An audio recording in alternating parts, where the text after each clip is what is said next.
Thus, for opening a sutra, the unsurpassed profound and wonderful Dharma is difficult to encounter in hundreds of millions of aeons. I now see and hear it, receive and uphold it, and I vow to fathom the Tathagata's true meaning. The wonderful Dharma Lotus Flower Sutra, the Analogy of the Transformed City, Chapter 7. The Buddha told the bhikshus, long ago, past limitless, boundless, inconceivable asankhya aeons, there was a Buddha called Great Penetrating Wisdom Victory, thus come one worthy of offerings, one of proper and universal knowledge, one whose understanding and conduct are complete, a well-gone one who understands the world, unsurpassed Lord, taming and regulating hero, teacher of gods and humans, Buddha, world-honored one. His country was named Good City, and his aeon was named Great Mark. O bhikshus, it has been a great long time since that Buddha passed into extinction. Suppose someone were to grind all the earth in the 3,000 great thousand worlds into ink powder, and then suppose he passed through 1,000 lands to the east, and then drop a particle the size of a mote of dust, and then passing through another 1,000 lands, deposited another mote, and continued to do this until all the ink made of earth was exhausted. What do you think? Could a mathematician or his disciple ever reach the limit of the lands and know their number? No world-honored one. O bhikshus, if the lands this person had passed through, whether or not he set down a particle in them, were all grounded into dust, and if each dust mote was equal to an aeon, then the time since that Buddha passed into extinction would exceed their number by limitless, boundless, hundreds of thousands, of tens of thousands of millions of asankhya aeons. Using the power of the thus come one's knowledge and vision, I behold that time in the distant past, as if it were today. At that time, the world-honored one, wishing to restate his meaning, spoke verses saying, I recall that in a past age, limitless, boundless aeons ago, there was a Buddha doubly honored by the name of Great Penetrating Wisdom Victory. Suppose a person ground all of the earth that was in the 3,000 great thousand lands entirely into ink powder, and then suppose he passed through 1,000 lands, and then let fall one particle of it, continuing to drop particles in this way until all the ink particles were gone.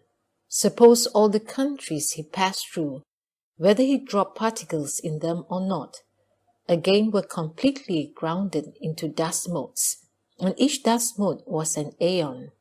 These grains of dust would, in number, be exceeded by the number of aeons since that Buddha has passed into extinction.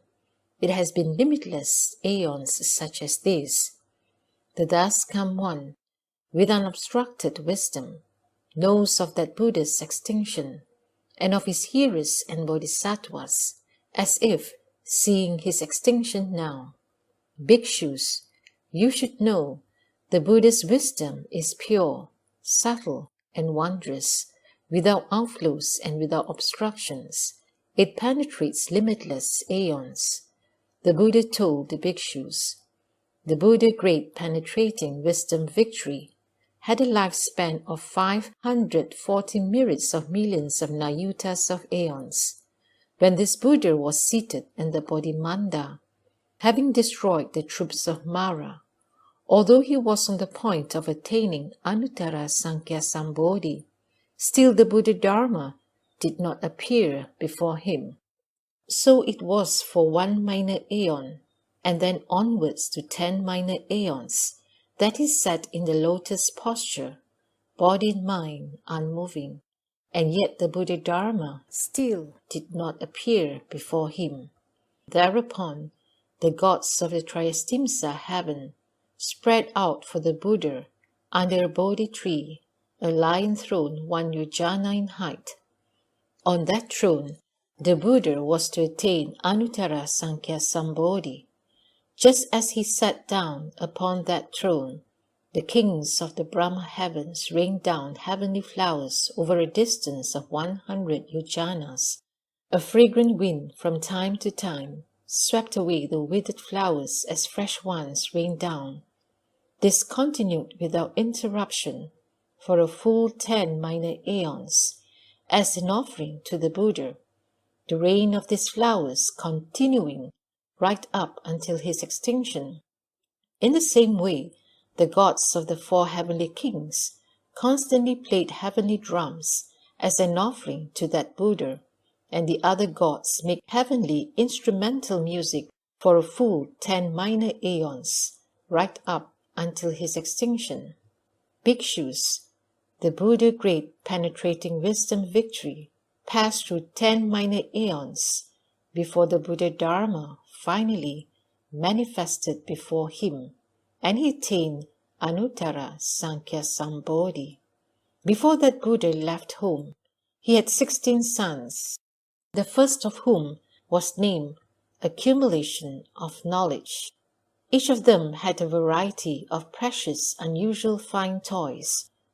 When they heard that their father had realized Anuttara Sankhya Sambodhi, they all cast aside these things they valued and went before the Buddha, escorted by their weeping mothers, their grandfather, a wheel-turning sage king, together with 100 great ministers, and with hundreds of thousands of myriads of millions of citizens, all surrounded them, and accompanied them to the Bodhimanda, all wishing to draw near to the thus come one, great penetrating wisdom victory, to make offerings to him, to honor, revere, and praise him.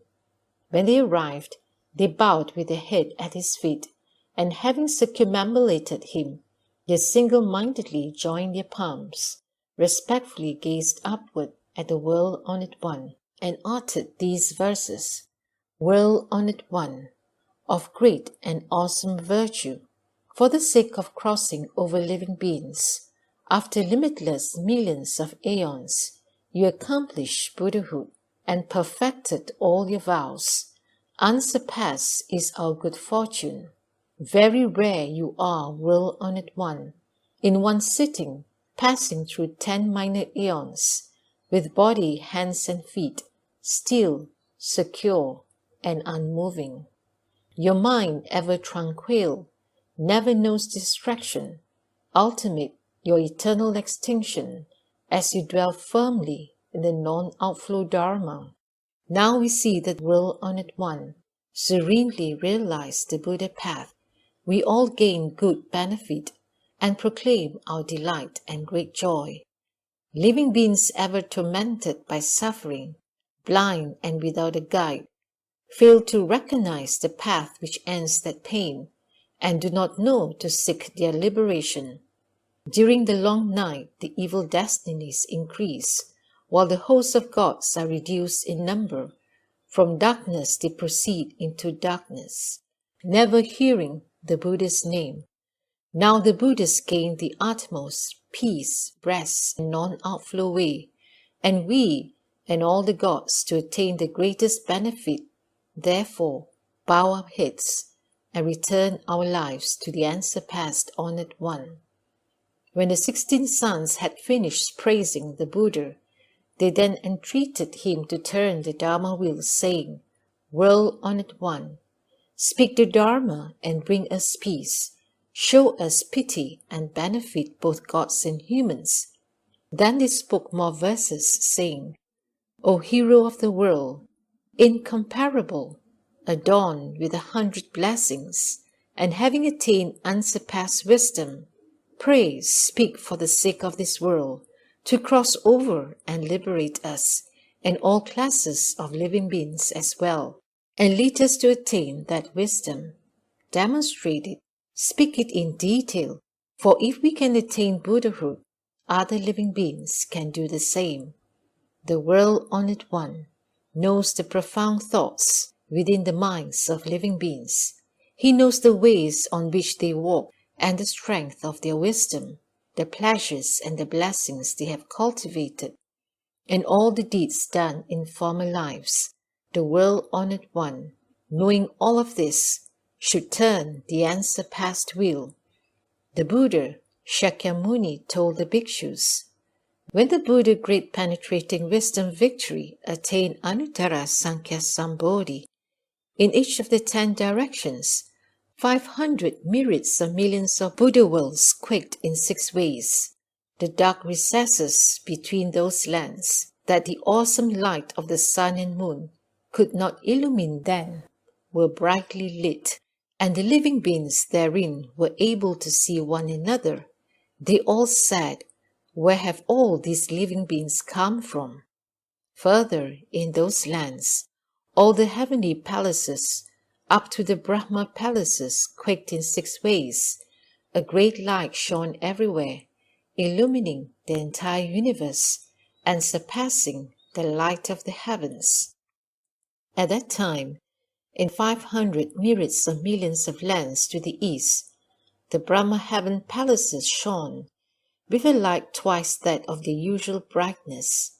Each of the Brahma heaven kings had this thought, now the palaces are brighter than ever before. What is the reason for this manifestation? Then the Brahma heaven kings visited one another and discussed this matter. In the assembly, there was one great Brahma heaven king by the name of Rescuing All, who, on behalf of the Brahma host, spoke verses saying, all of our palaces are bright as never before. What is the reason for this? Let us seek it together. Is it because a great and virtuous God has been born, or because a Buddha has appeared in the world, that this great light shines throughout the 10 directions?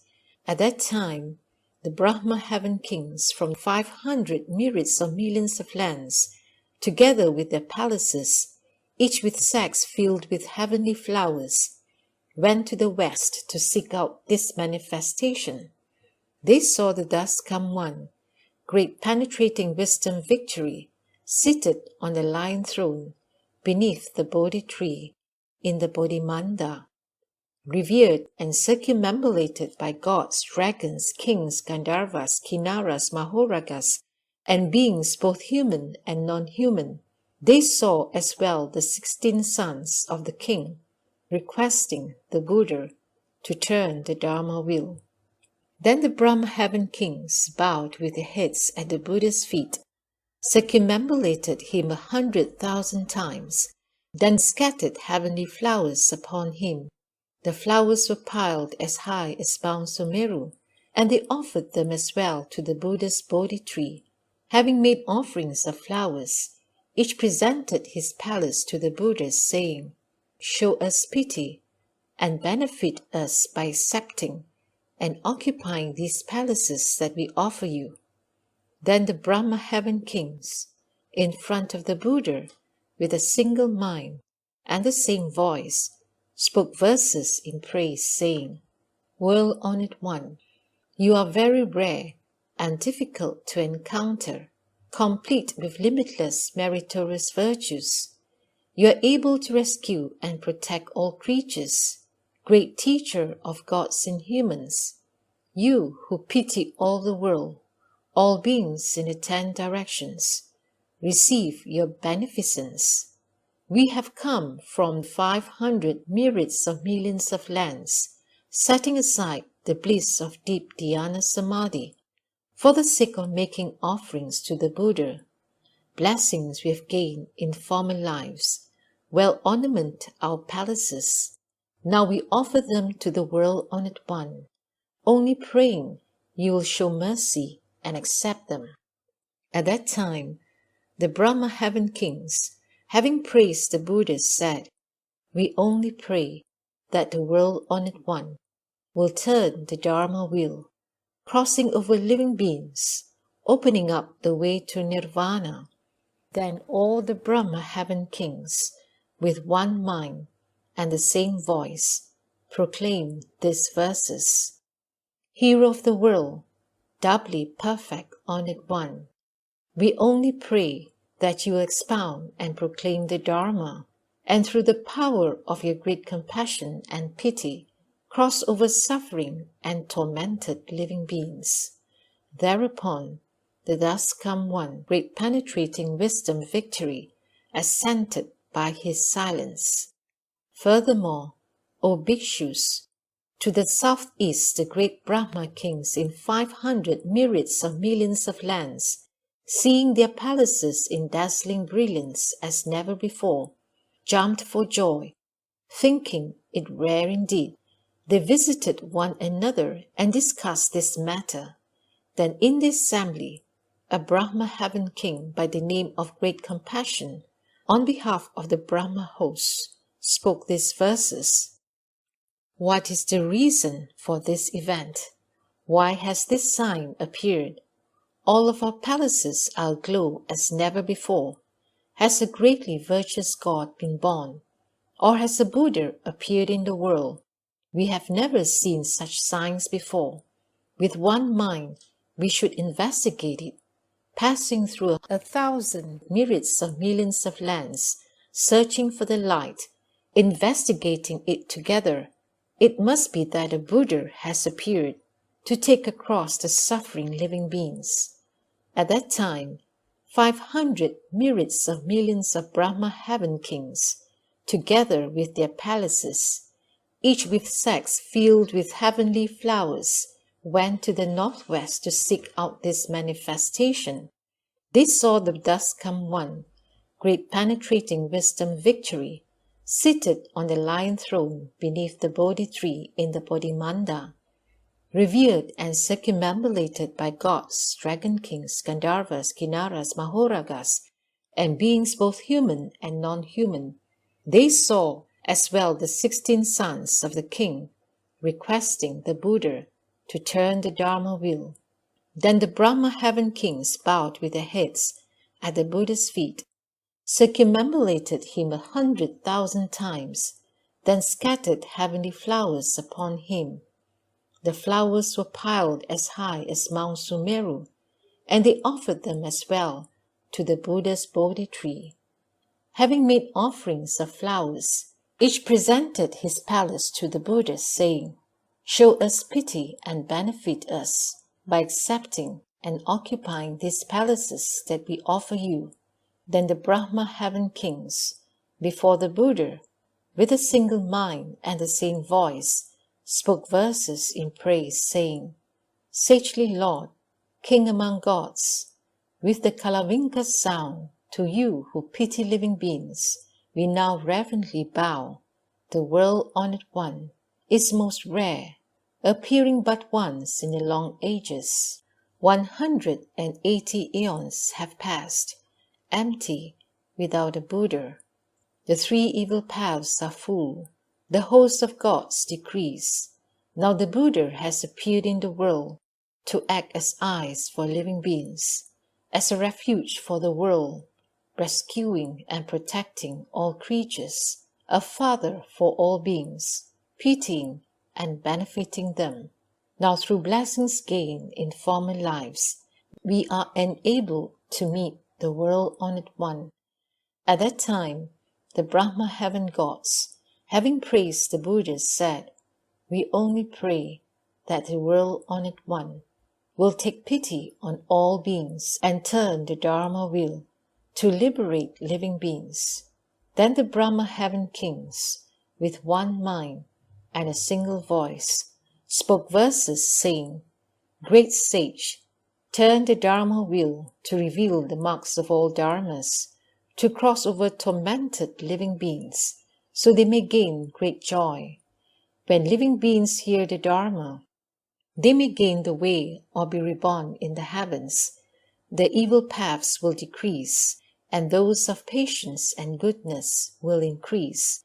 At that time, the world-honored One, great penetrating wisdom victory, assented by his silence. Furthermore, O bhikshus, to the south the great Brahma kings in 500 myriads of millions of Buddha lands, seeing their palaces in dazzling brilliance, as never seen before, jumped for joy, thinking it rare indeed. Thereupon they visited one another and discussed these matters, wondering, why do our palaces glow with the light? Then in the assembly, a Brahma heaven king called Wonderful Dharma, on behalf of the Brahma host, spoke these verses. All of our palaces shine with awesome brilliance. This cannot be for no reason. We should seek out this sign. In 100,000 aeons, such a sign has never been seen. Has a great and virtuous God been born? Or has a Buddha appeared in the world? At that time, 500 myriads of millions of Brahma heaven kings, together with their palaces, each with sacks filled with heavenly flowers, went to the north to seek out this manifestation. They saw the thus come one great penetrating wisdom victory, seated on the lion throne, beneath the Bodhi tree, in the Bodhi Manda, revered and circumambulated by gods, dragons, kings, Gandharvas, Kinnaras, Mahoragas, and beings, both human and non-human. They saw as well the 16 sons of the king requesting the Buddha to turn the Dharma wheel. Then the Brahma heaven kings bowed with their heads at the Buddha's feet, circumambulated him 100,000 times, and scattered heavenly flowers upon him. The flowers were piled as high as Mount Sumeru, and they offered them as well to the Buddha's Bodhi tree. Having made offerings of flowers, each presented his palace to the Buddha, saying, "Show us pity and benefit us by accepting and occupying these palaces that we offer you." Then the Brahma heaven kings, before the Buddha, with a single mind and the same voice, spoke verses in praise, saying, "The world-honored one is very hard to meet. He who breaks through all afflictions, passing through 130 aeons, only now do we get to see him. May living beings, starving and thirsty, be filled with the rain of Dharma. He whom we have never seen before, one of unlimited wisdom, rare as the Udambara blossom. Today at last we have met. All of our palaces, receiving your light, are adorned. In your great compassion, world-honored one, pray accept and live with them." At that time, the Brahma heaven kings, having praised the Buddha, said, "We only pray that the world-honored one will turn the Dharma wheel, causing the entire world with its gods, Maras, Brahmans, Shramanas, all to become peaceful and calm, and to attain liberation." Then the Brahma heaven kings, with a single mind and the same voice, spoke verses in praise, saying, "Honored one among gods and humans, pray turn the unsurpassed wheel of Dharma, beat upon the Dharma drum, and blow the great Dharma conch, let fall everywhere the great Dharma rain, to cross over limitless living beings. We all beseech you to expound and proclaim the profound, far-reaching sound." Thereupon, the thus come one great penetrating wisdom, victory, assented by his silence. And so it was in all directions, from the southwest to the lower direction. Then 500 myriads of millions of great Brahma kings in the upper directions, seeing the palaces they rested in, shining with awesome brilliance as never before, jumped for joy, thinking it rare indeed. They visited one another and discussed this matter, wondering, why do our palaces shine with this bright light? Then in the assembly, a Brahma heaven king by the name of Shikin, on behalf of the Brahma host, spoke verses saying, "Now for what reason do our palaces shine with such an awesome light, adorned as never before? Wondrous marks such as these we have never seen before. Has a great and virtuous God been born? Has a Buddha appeared in the world?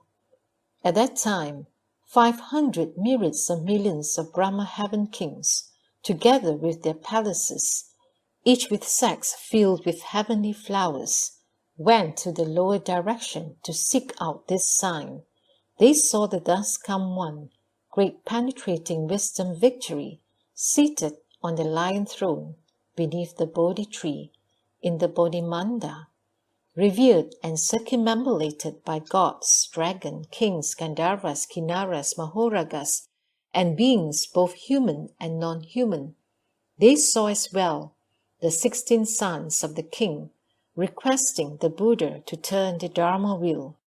Then the Brahma heaven kings bowed with their heads at the Buddha's feet, circumambulated him 100,000 times, and scattered heavenly flowers upon the Buddha. The flowers that they scattered were as high as Mount Sumeru, and they offered them as well to the Buddha's Bodhi tree.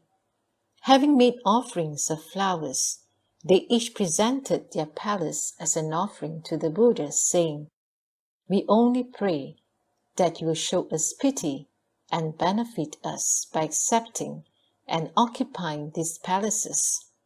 Then the Brahma heaven kings, before the Buddha with one mind and a single voice, spoke these verses. It is good indeed to see the Buddhas, honored sages who save the world, and who, from the prison of the triple realm, can effect escape for living beings, all wise, revered by gods and humans, pitying the flocks of beings, opening the door of sweet dew, vastly saving all beings. Limitless aeons of yore have passed emptily without a Buddha. Before the world-honored one emerged, the 10 directions were ever in darkness, the 3 evil paths increased, and the asuras flourished, while the hosts of gods diminished, most falling into evil paths at death. They did not hear the Dharma from the Buddha, but ever followed unwholesome paths. Their bodily strength and wisdom both decreased because of offense karma. They lost joy and thoughts of joy. They dwelt in dharmas of divine views, not knowing the rules of goodness, failing to receive the Buddha's transforming. They constantly fell into evil paths. The Buddha acts as eyes for all the world, and but once in the long while does appear. Out of pity for living beings, he manifests in the world, transcends it, and realizes right enlightenment. We rejoice exceedingly. We and all the other beings are happy as never before, and all of our palaces receive the light and are adorned. We now offer them to the world-honored one. May he pity us and accept them. We vow that this merit and virtue may extend to all living beings, so that we and all beings may together realize the Buddha way.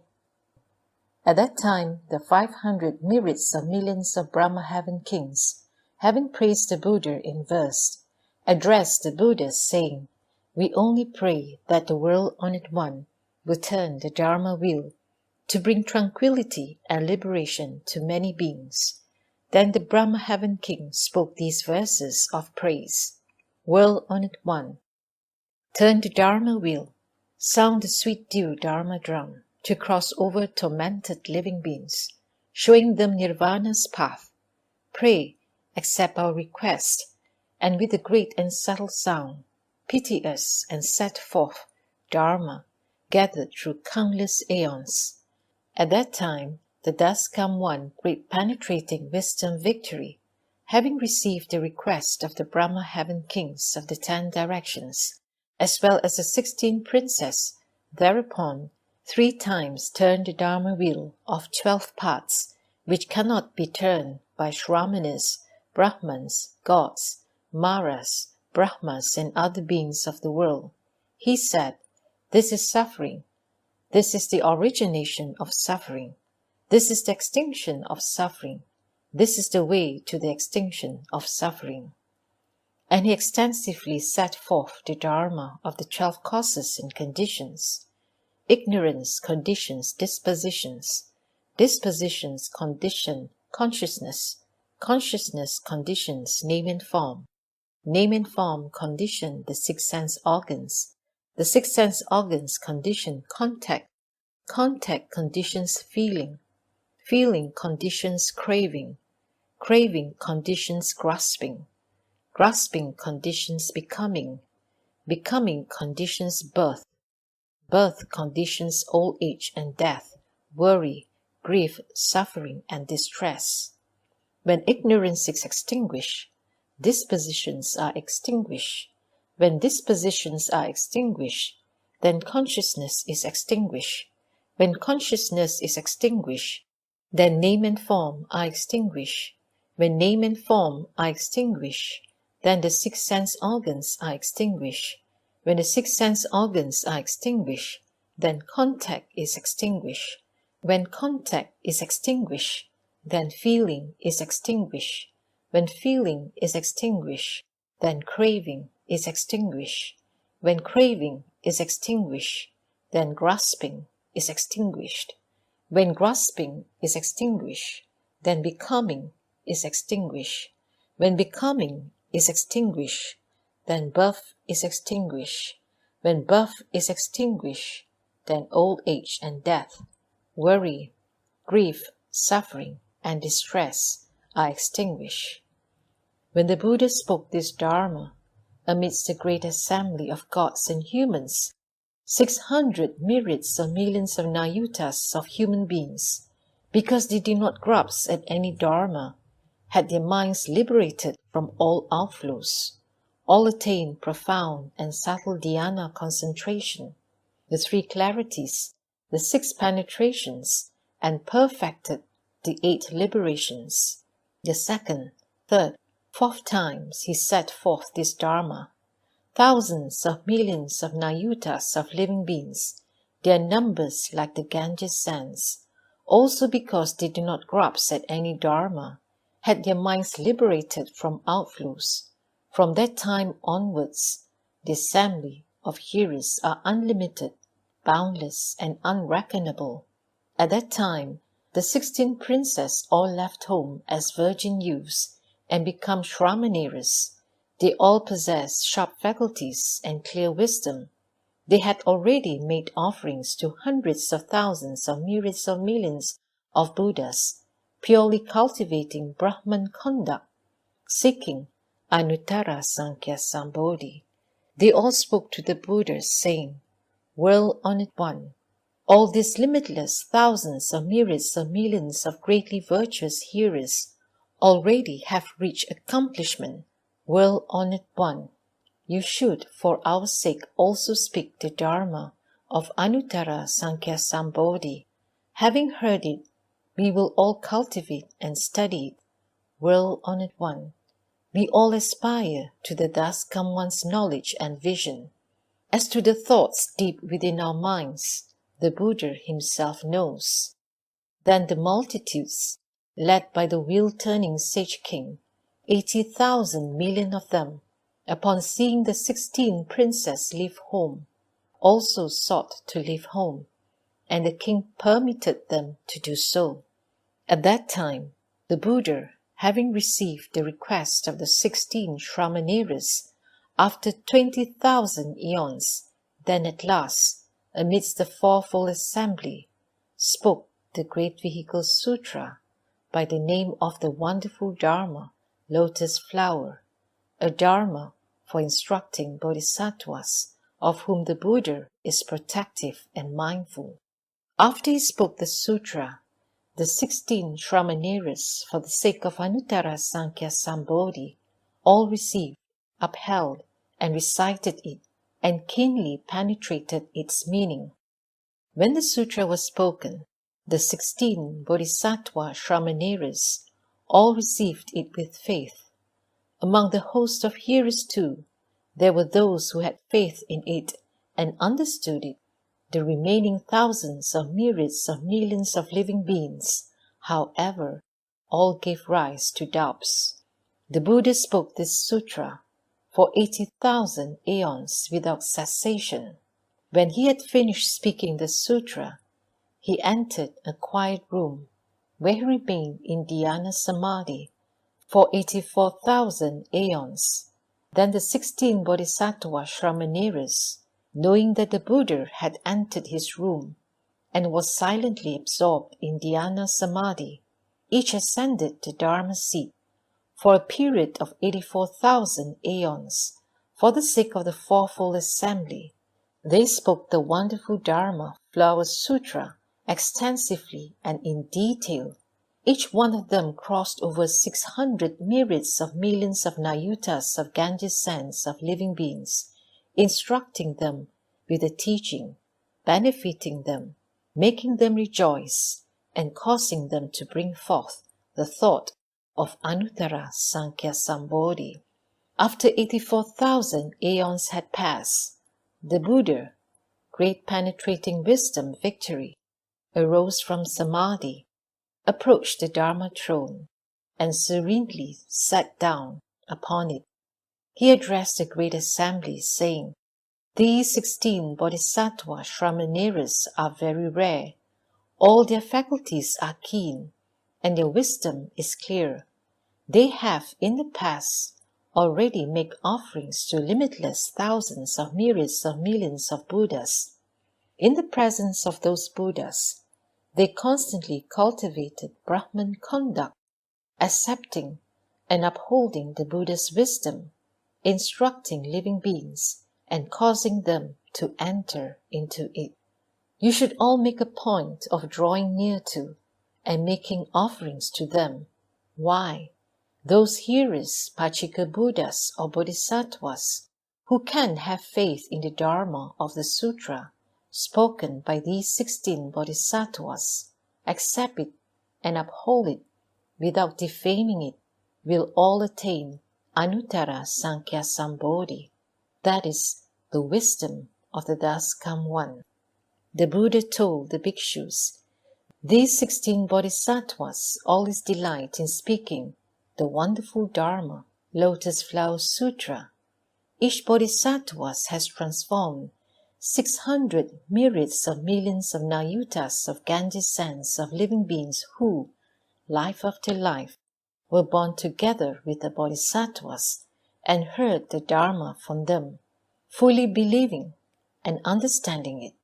For this reason, they have met up with 40,000 millions of Buddhas world on at once, and to this moment have not stopped doing so.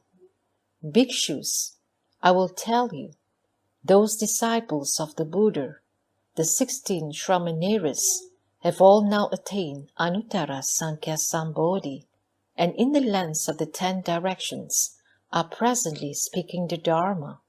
They have as their retinues limitless hundreds of thousands of millions of bodhisattvas and hearers. 2 have become Buddhas in the East. One is named Akshobhaya in the land of happiness. The other is named Sumeru Peak. 2 have become Buddhas in the southeast. One is named Lion Sound. The other is named Lion Sign. 2 have become Buddhas in the south. One is named Space Dweller. The other is named Eternal Extinction. 2 have become Buddhas in the southwest. One is named Royal Sign. The other is named Brahma Sign. 2 have become Buddhas in the west. One is named Amitayus. The other is named Savior of all worlds from suffering and anguish. 2 have become Buddhas in the northwest. One is named Tamalapatra Chandana, fragrance and spiritual penetrations.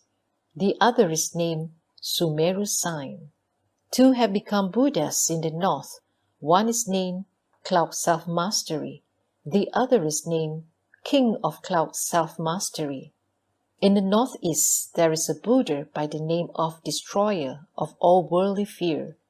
The other Buddha, the 16th, is myself, Shakyamuni Buddha, here in the Saha world, where I have realized Anuttara Sankhya Sambodhi.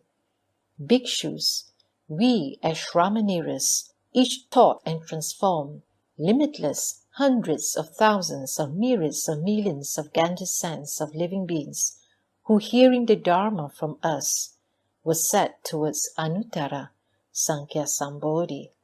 Of these living beings, there are those who dwell at the level of hearers. I constantly instruct and transform them in Anuttara Sankhya Sambodhi. All these people will, by means of this Dharma, gradually enter the Buddha path. Why? The thus come one's wisdom is hard to believe and hard to understand. You are bhikshus, while I transform living beings as limitless as Ganges sands, who shall become disciples as hearers after my extinction in the future.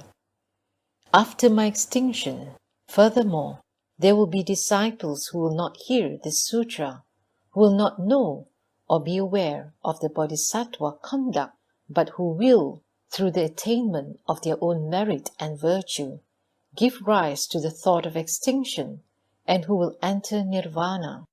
I shall be a Buddha in another land with another name. Although these people will have produced the thought of extinction and enter into nirvana, they will, in those lands, seek the Buddha's wisdom and get to hear the sutra, and that it is only by means of the Buddha vehicle that extinction can be attained. There are no other vehicles except for those expedient devices taught by other thus come ones. Bhikshus, when the thus come one knows of himself that the time of his nirvana has come, that the assembly is pure, that their faith and understanding are solid and firm, that they fully comprehend the Dharma of emptiness and have deeply entered into dhyana samadhi, he will gather together the host of bodhisattvas and hearers and speak this sutra for them, saying, there are not two vehicles by which extinction is attained. There is only the one Buddha vehicle by which extinction can be attained. Bhikshus, you should know the expedience of the thus come one, deeply enter the natures of living beings, knowing that they aspire to and are content with lesser dharmas, and are deeply attached to the five desires. He speaks to them of nirvana. When they hear him, then they immediately believe and accept it. It is as if, for example, there is a road 500 yojanas long, steep, dangerous and bad, an uninhabited and terrifying place. A large group of people wish to travel this road to reach a cache of precious jewels.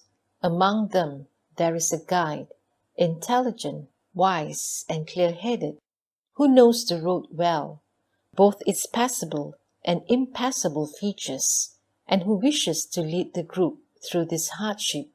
Midway, the group he is leading grows weary and wishes to turn back. They say to the guide, we are exhausted and afraid. We cannot go forward. It's too far. We want to turn back now. Their leader, who has many experience, had this thought. How pitiful they are! How can they renounce the great and precious treasure and wish to turn back? Having had this thought, through the power of his expedient devices, he transforms a city in the center of the dangerous road, 300 yojanas in extent, and says to them, do not be afraid, do not turn back. Stay here now in this great city I've created just for you. If you go into this city, you'll be happy and at peace. If you then wish to proceed to the jewel cache, you may do so. Then the exhausted group rejoiced greatly, having gained what they had never had. We have now escaped this bad road and gained happiness and peace. Then the group went forward and entered the transformed city, thinking that they had already been saved. They felt happy and at peace. At that time, the guide, knowing that they were rested and no longer weary, made the city disappear, saying to them, All of you, come, let us go. The jewel cache is near. The great city was merely something I created from transformation to give you a rest. Bhikshus, the thus come one is also like this. He now acts as a great guide for all of you. He knows that living beings should live and cross over the evil road of the torments of birth and death, which is so steep, difficult, and long. He shall respond to and save them. If living beings only hear of the one Buddha vehicle, they will not wish to see the Buddha or to draw near to him. Instead, they will think, the Buddha path is long and far. It can only be accomplished after much labor and suffering. The Buddha knows their minds to be weak and lowly. When they reach the midway nirvana, he uses the power of experience to rest at the midway and to speak of the two nirvanas. If living beings dwell on these two levels, the thus come one then tells them, you have not yet finished your job.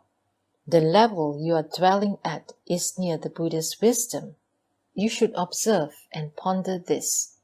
The nirvana you have attained is not the real one. The thus come one has but used the power of his experience, and within the one Buddha vehicle discriminated and spoke of three. He is like that guide, who in order to give the travelers a rest, conjured up a great city. Then when they had rested, he told them, the place of the jewels is near. This city is not real, but merely something I have conjured up. At that time, the World-Honored One, wishing to restate this meaning, spoke verses saying, the Buddha, great penetrating wisdom victory, sat in the Bodhimanda for 10 aeons without the manifestation of the Buddha Dharma, and he did not realize the Buddha way. Heavenly spirits and dragon kings and the host of asuras constantly rained down heavenly flowers as an offering to that Buddha. The gods beat upon their heavenly drums and made all kinds of music. Fragrant breezes blew away the withered flowers, and fine new ones rained down. When 10 aeons had passed, he then realized the Buddha way. All the gods and humans danced for the joy within their minds. The 16 sons of that Buddha, as well as their retinues, thousands of millions surrounding them, all went before that Buddha. They bowed with their heads at his feet and asked him to turn the Dharma wheel. May the sagely lion's Dharma reign, fill us and everyone. A World-Honored One is very hard to encounter, appearing but once in a long time, in order to awaken all creatures. He shakes all things. In 500 myriads of millions of lands, in worlds in the eastern direction, Brahma palaces shone with a light, such as they never had before. The Brahmas, seeing these signs, followed them to the Buddha. They scattered flowers as an offering and offered up their palaces, asking the Buddha to turn the Dharma wheel, with verses in his praise. The Buddha knew the time has not yet come, and received their requests seated in silence. From the other 3 directions and 4 points in between, and likewise from above and below, they scattered flowers and offered their palaces, asking the Buddha to turn the Dharma wheel. The World-Honored One is very hard to meet. We pray that through his great compassion and pity, he will open wide the sweet dew door and turn the supreme Dharma wheel. The World-Honored One, having limitless wisdom, received the multitude's request and proclaimed various dharmas for their sakes. The 4 truths, the 12 conditions, from ignorance up to old age and death, all arise because of birth. In this way the host of calamities comes to be. You should all know this. When he expounded on this Dharma, 600 myriads of millions of billions exhausted the limits of all suffering, and all became arhats. When he spoke the Dharma the second time, hosts like the sands of 1,000 myriads of Ganges rivers, their minds grasping no dharmas, also attained arahatship. After that, those who gained the way were incalculable in number, were one to count through myriads of millions of aeons. One could not reach their limit. At that time, the 16 princes left home and became Shramaniris. Together, they requested that the Buddha extensively proclaim the Dharma of the great vehicle. May we and our followers all perfect the Buddha way. We wish to become like the world-honored one, with the wisdom eye and foremost purity. The Buddha, knowing the intentions of the youths, their practices in former lives, used limitless causes and conditions and various analogies to teach them the 6 paramitas as well as matters of spiritual penetrations. He discriminated the real Dharma and the pathway walked by the Bodhisattvas. He spoke the Dharma Flower Sutra, its verses in numbers like Ganges sands. After the Buddha had spoken the sutra, in a quiet room he entered dhyana samadhi, single-mindedly sitting in one place for 84,000 aeons. All the Shramaniris, knowing the Buddha had not yet left dhyana, for the sake of the limitless millions assembled, spoke of the Buddha's unsurpassed wisdom. Each seated on his Dharma throne spoke this great vehicle sutra. After the Buddha had become peacefully still, they propagated and taught the Dharma. Each one of the Shramaniris took across living beings to the number of grains of sand in 600 myriads of Ganges rivers. After that Buddha had crossed over into extinction, all those who heard the Dharma, in whatever Buddha lands they might be, were reborn there together with their teachers. The 16 Shramaniris perfectly practiced the Buddha path. Presently, in the 10 directions, each has realized proper enlightenment. Those who heard the Dharma then are each in the presence of a Buddha. Those who are hearers are gradually taught the Buddha path. I was one of the 16. In the past, I taught all of you. I therefore use expedients to draw you into the Buddha's wisdom.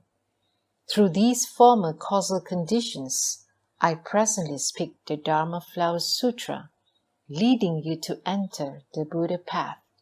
Take care not to become frightened. Suppose there is a steep and bad road, remote and teeming with venomous beasts, lacking as well water or grass, a place feared by all. Countless thousands of myriads wish to traverse this dangerous road, with its pathways so distant, extending 500 yojanas. There is among them a guide, intelligent and wise, clear and resolute in mind, who can rescue them from their difficulty.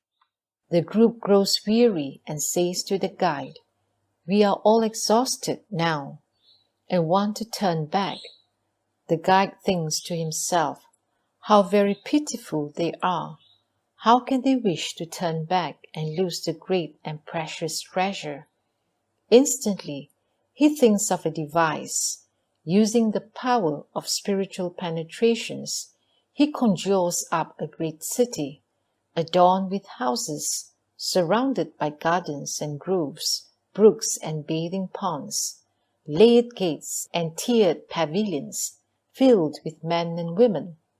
After creating this, he pities them, saying, "Do not be afraid, but go into this city, and enjoy yourselves as you wish." When they had entered the city, they rejoiced greatly at heart, thinking they were safe and sound, and that they had been saved. The guide, knowing they were rested, assembled them together and said, "You should all go forward, for this is nothing but a transformed city." Seeing that you were exhausted and wanted to turn back midway, I used the power of expedience to transform provisionally this city. You should now be vigorous and proceed to the jewel cache. I, too, am like this. I'm the guide of all. Seeing those who seek the way, exhausted in mid-course, unable to cross the dangerous paths of birth, death, and affliction, therefore, I use the power of expedience to speak of nirvana and give them a rest, saying, "Your sufferings are ended. You have done what you had to do."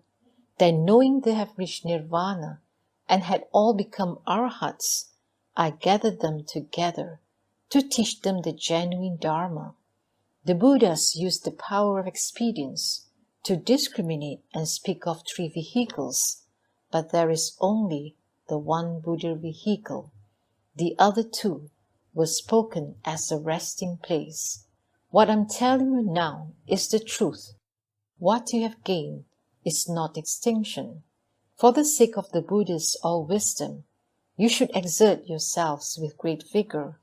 When you have certified to all wisdom, and have the 10 powers and other Buddha Dharma, and have perfected the 32 marks, then that is genuine extinction. The Buddhas, the guiding masters, speak of nirvana to give living beings rest, but once they know that they are rested, they lead them into the Buddha's wisdom. Verse in summary: moistening all the three dispositions, the disciples receive the Buddha's kindness, but the transformed city is falsely created and is not real. One takes another look at the causes behind the Buddha great penetrating wisdom victory. So the 16 grandsons in the 8 directions certify to a golden body. Homage to the Dharma flower assembly of Buddhas and Bodhisattvas. Homage to the Dharma flower assembly of Buddhas and Bodhisattvas. Homage to the Dharma flower assembly of Buddhas and Bodhisattvas.